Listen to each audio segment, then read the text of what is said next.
कि भगवान शंकर जितना उस नदी में पानी भराता है उतना भगवान उसका घर का भंडार भर देता है। उस नदी में ऐसा क्या हो जाता है, उसकी मिट्टी में ऐसा क्या हो जाता है? तो शिव महापुराण की कथा में आता है, कृष्णेश्वर महादेव की कथा, 12 ज्योतिर्लिंग में से 12वां ज्योतिर्लिंग। सुधर्म नाम के ब्राह्मण की 2 धर्म पत्नी थी, घूष्मा और सुदेहा।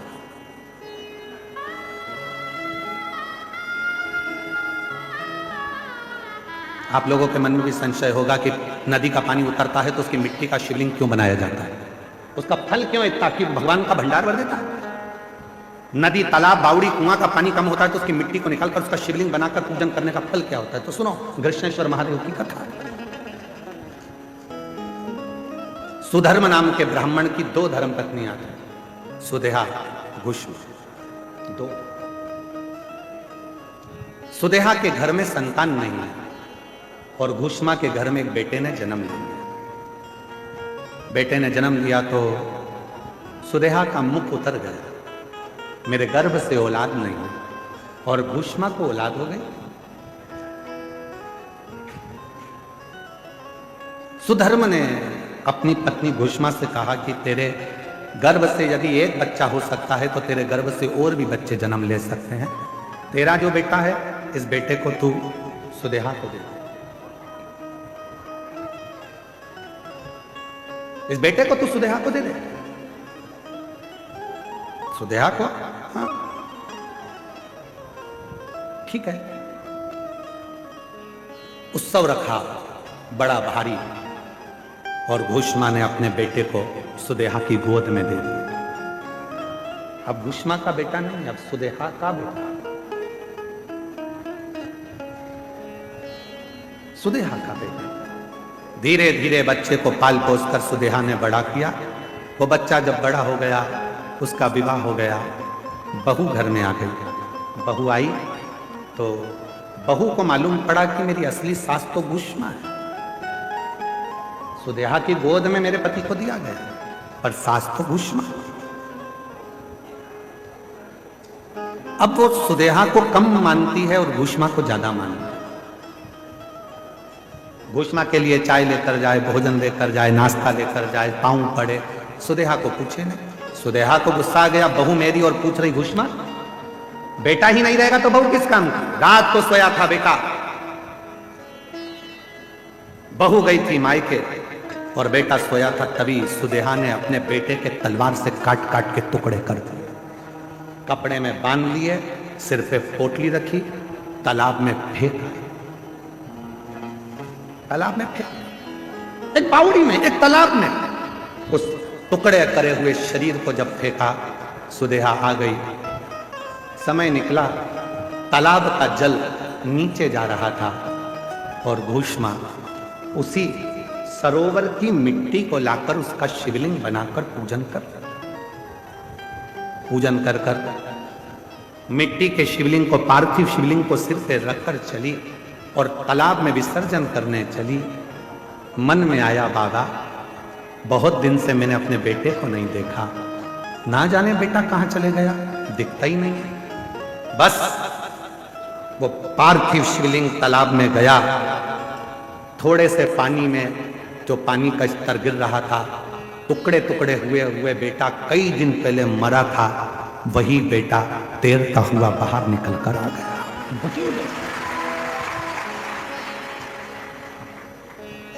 चीख पड़ी, मेरा बेटा और पानी में। मां से गले लगा, बेटा तू पानी में कैसे आ गया? पता नहीं, पर अंदर कोई बाबा था। दोनों पति पत्नी ने मेरी बहुत सेवा की। घूष्मा ने आवाज लगाकर कहा, बाबा मैं जानती हूं कोई दूसरा बाबा नहीं आ सकता, बाबा तो मेरा महादेव ही होगा। बाबा आओ दर्शन तो दो।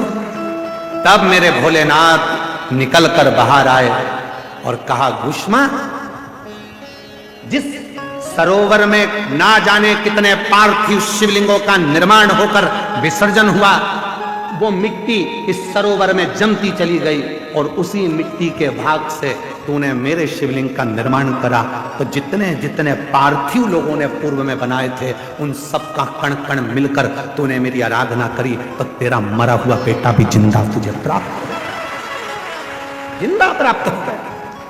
बाबा, मेरा मन है कि आप इस भूमि पर निवास करो। शिव जी ने कहा तथास्तु, मैं तेरे नाम से, कृष्णेश्वर महादेव के नाम से 12वें ज्योतिर्लिंग के रूप में इस पृथ्वी पर विराजमान। 12वां ज्योतिर्लिंग का जो पूजन होता है, कृष्णेश्वर महादेव का जो पूजन होता है, कृष्णेश्वर महादेव की जो आराधना होती है, वो दुनिया के लोग जिस दिन समझ गए यहाँ जल का स्तर नदी का गिरा, गंगा जी थोड़ी खाली हुई, तुम चुंबक लेकर पहुंच गए, पैसा ढूंढने पहुंच गए, सोना ढूंढने पहुंच गए, चांदी ढूंढने पहुंच गए, नदी तालाब बावड़ी का स्तर गिरा, तुमने उसका पानी में सोना चांदी ढूंढा नहीं। जैसे ही नदी तालाब बावड़ी का पानी नीचे आए, उसकी मिट्टी को लाकर एक बार पार्थिव शिवलिंग का पूजन करो और आराधना करो। जैसे तेरी नदी का जल बढ़ता है, खूब बढ़ता है, ऐसे मेरे घर में भंडार भरना, सौभाग्य बढ़ना, संतान बढ़ना, वैभव बढ़ाना, तू कृपा करना। जैसे घृष्णेश्वर पर, भूषमा पर तूने करुणा करी, वैसे मुझ पर कृपा करना। वो करेगा, पर हम उल्टे हैं, हम पैसा ढूंढ रहे हैं।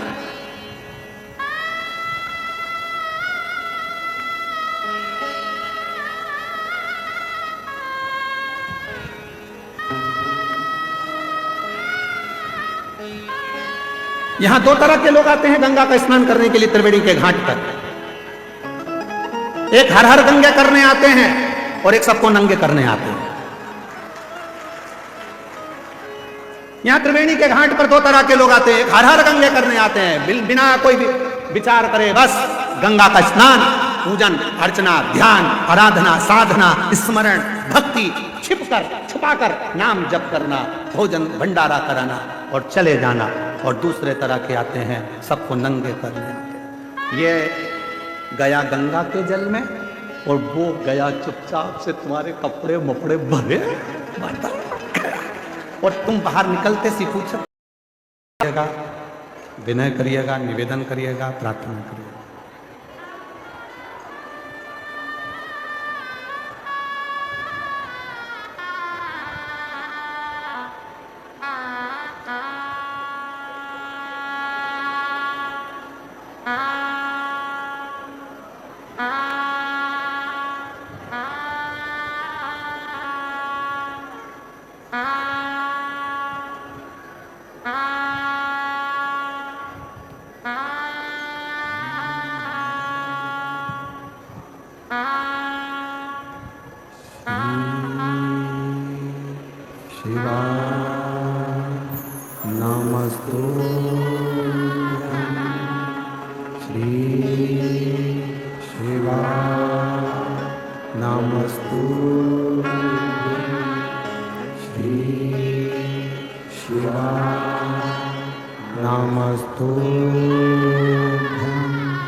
बाबा दैवादिदेव महादेव, भगवान शिव, वरदान त्रिकालदर्शी, कैलाश विनाशी भगवान शंकर, जिनकी पुनित पावन पवित्र शिव महापुराण की कथा कर रहे हैं।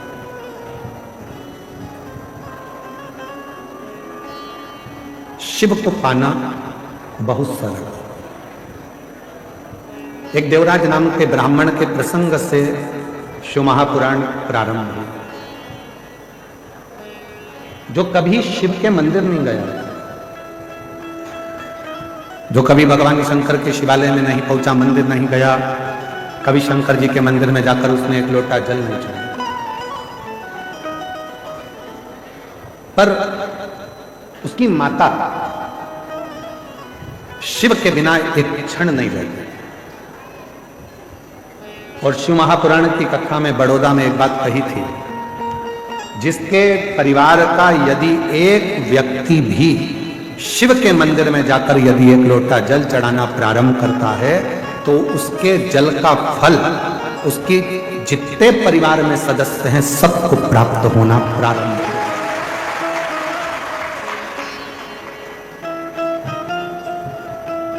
सबको मिलता है।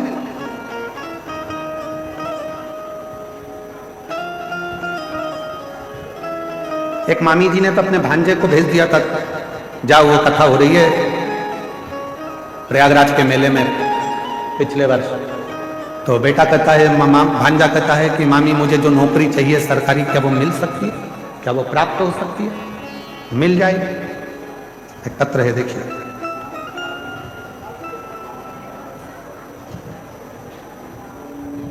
मैं अंकित सिंह, निवासी ग्राम सोमबंसी खेड़ा, जिला रायबरेली का रहने वाला हूँ।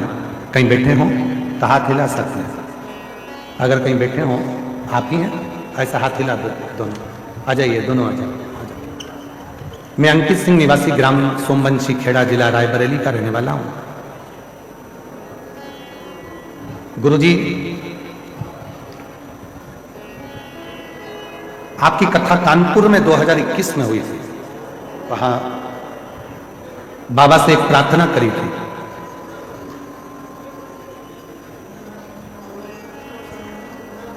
एक केस में फंस चुके थे, निकल नहीं रहे थे। जैसे ही बाबा की कथा सुनी, 307 का वो केस था, धीरे धीरे उसमें हल मिलना प्रारंभ हुआ। फिर एक कथा काशी में हुई, जिस कथा में बैठकर हमने बाबा से प्रार्थना करी और बाबा ने ऐसी कृपा कर दी कि पूरी तरह से केस से बरी कर दी। हमारा एक भांजा, जिसकी नौकरी नहीं लग रही थी सरकारी, तब हमने उसको यही भांजे से कहा कि तू जाकर एक बार पंडाल में बैठकर कथा सुन और मेहनत कर। वो सियोर वाला बाबा कहता है कि जितनी मेहनत कर सकते हो अपनी मेहनत को बढ़ाओ, रात दिन एक कर दो और फिर वो नौकरी मिलेगी जरूर। और बाबा की ऐसी कृपा हो गई गुरुदेव कि बाबा ने हाथ पकड़ लिया और मेरे भांजे का सिलेक्शन पुलिस में हो गया। आज मैं बाबा को यहाँ नमन करने के लिए आई। एक पत्र और है। कलावती देवी, पति का नाम मान सिंह, पता 30D चांदपुर सलोरी, ऊंट खाना, पोस्ट तेलियरगंज। तेलियर है ना, इस पे दिखा रहे हैं, एलईडी पे चल रहा है, देख लो। तेलियरगंज। बाबा के एक लोटे जल का महत्व प्रभु मेरी बेटी ने 2012 में बीएड पास की। 2012 से 21 तक उसकी शादी के लिए रिश्ते आ रहे थे और ना कोई जॉब लग रहा था, ना कोई संबंध आ रहा था। बहुत टेंशन में रहने लगी और वह फिर बोलने लगी, पापा मुझे कोई शादी वगैरह नहीं करनी। उसका गुस्सा शांत नहीं हो रहा, क्योंकि ना तो उसका जॉब और ना कोई शादी करे। फिर हमने बेटी के पास में गुड़गांव में उसको बोला कि तू एक काम कर, 2022 में जब आपकी कथा गुड़गांव हो रही थी तो कथा के पंडाल में कथा सुनने के लिए भेज दिया। वो वहां कथा सुनी, सीहोर गई, बाबा के रुद्राक्ष को ली, कंकर लेकर आई, उसकी पूजन चालू कर दी और बाबा की ऐसी कृपा हुई। सीहोर से लौटने के बाद पशुपति नाथ का व्रत तीसरी बार फिर शुरू किया। और फिर हमने 5 सोमवार का व्रत पूर्ण किया। और वैसे ही मेरी बेटी को 2023 में काउंसलिंग में 2023 में वो टीचर के पद पर नियुक्त हो गई। गुरुदेव, जैसे ही उसकी गवर्नमेंट जॉब लगी, 15 दिन के बाद मेरी बेटी को सरकारी नौकरी टीचर की मिल गई। उसके बाद ज्वाइनिंग लेटर प्राप्त होने के ठीक कुछ समय के बाद में 5/12/2023 को बेटी का संबंध भी पक्का हो गया और उसकी शादी हो गई। कहीं बैठी हो कलावती देवी, पति का नाम मान सिंह, कहीं बैठे हो तो हाथ हिला सकते हैं। कलावती देवी मान सिंह जी इधर हैं, आ जाइए, बेलपत्र लेकर जाइए, आइए। शिव शिव है। आप जिस कामना से भोलेनाथ की कथा को सुनने के लिए आए हो, बाबा आपकी कामना पूर्ण करता। और एक तो त्रिवेणी का संगम, माघ का महीना, और ऊपर से यह 5 दिवसीय शिव महापुराण की कथा मां गंगा के घाट पर।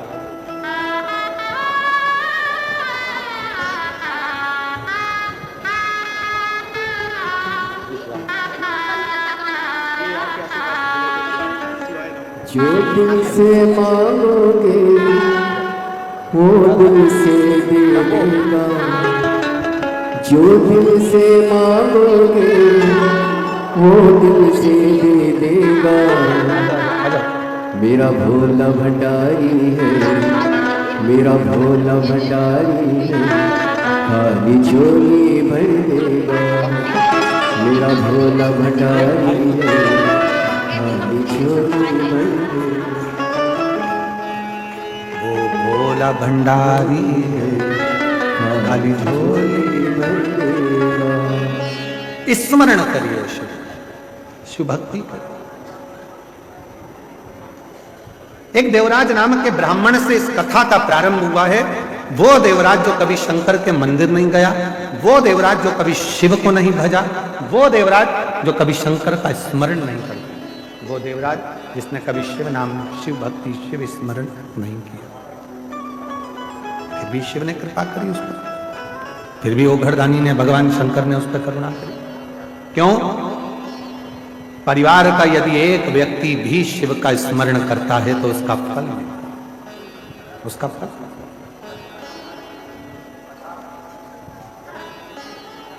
आप लोगों को मालूम है कि नहीं मालूम, हमको नहीं पता।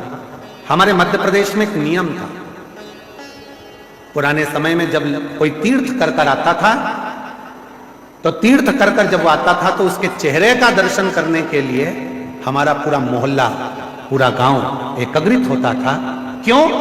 उसने जिन नेत्रों से बद्रीनाथ का दर्शन किया, उन्होंने जिन नेत्रों से द्वारकानाथ का दर्शन किया, उन्होंने जिन नेत्रों से जगन्नाथ का दर्शन किया, उन नेत्रों से जिसने रामेश्वरम का दर्शन किया, त्रिवेणी का स्नान किया। तो कैसी लगी आपको ये वीडियो?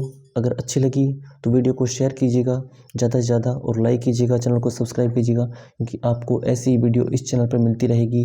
तो मिलते हैं नेक्स्ट वीडियो में, तब तक के लिए राधे राधे, जय श्री कृष्णा।